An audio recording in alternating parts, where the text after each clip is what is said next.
السلام علیکم ورحمۃ اللہ وبرکاتہ۔ قرآن پاک میں اللہ سبحانہ وتعالیٰ نے فرمایا، اللہ آسمانوں اور زمین کا نور ہے۔ بے شک آپ ذرا زمین سے باہر نکل کے دیکھیں، آؤٹر اسپیس میں جائیں، اندھیرا ہی اندھیرا ہے۔ آئیے آج ہم جانتے ہیں خلقت اور حکمت کے بارے میں۔ اللہ سبحانہ و تعالیٰ نے انسان کی تخلیق فرمائی، اس کو بنایا، اس کو کہتے ہیں خلقت، اور اس میں روح ڈالی، اس کو کہتے ہیں حکمت۔ اللہ سبحانہ و تعالیٰ سزا کیوں دیتے ہیں؟ اللہ سبحانہ و تعالیٰ سزا نہیں دیتے، آپ نے جو گناہ، جو غلطی کی ہوتی ہے اسی پہ تو سزا ہے۔ آیت کہتے ہیں نشانی کو۔ اللہ سبحانہ وتعالیٰ نے زمین اور آسمان میں ہماری نفسوں کے اندر بھی بہت ساری نشانیاں رکھیں۔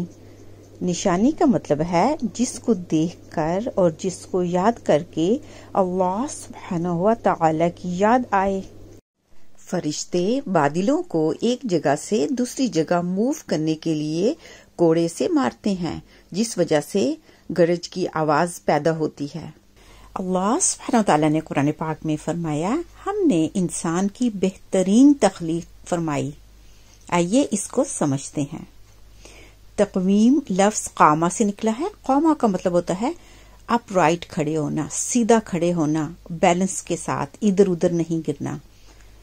باقی مخلوق آپ پرندوں کو دیکھ لیں، جانوروں کو دیکھ لیں، یہ سیدھے کھڑے نہیں ہو سکتے، لیکن الحمدللہ انسان کو بہترین تخلیق پہ پیدا فرمایا، یہ سیدھا بھی کھڑا ہوتا ہے اور بیلنسڈ بھی ہے۔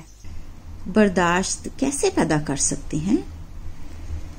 بہت آسان ہے، یقین کے ساتھ۔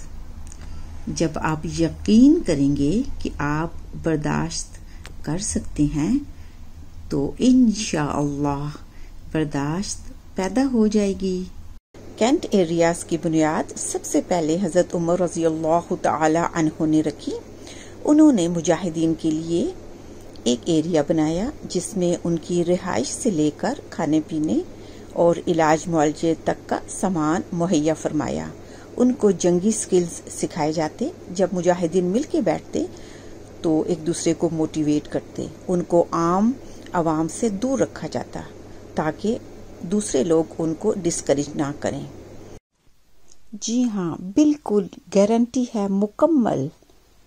درود شریف اللہ سبحانہ و تعالیٰ کے ہاں مقبول ہوتا ہے، کیونکہ اللہ سبحانہ و تعالیٰ خود اور اس کے فرشتے رسول اللہ صلی اللہ علیہ وآلہ وسلم پر درود بھیجتے ہیں۔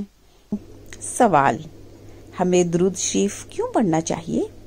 رسول اللہ صلی اللہ علیہ وآلہ وسلم رحمت للعالمین ہیں، ان کو دعا کی ضرورت نہیں، پھر کیوں؟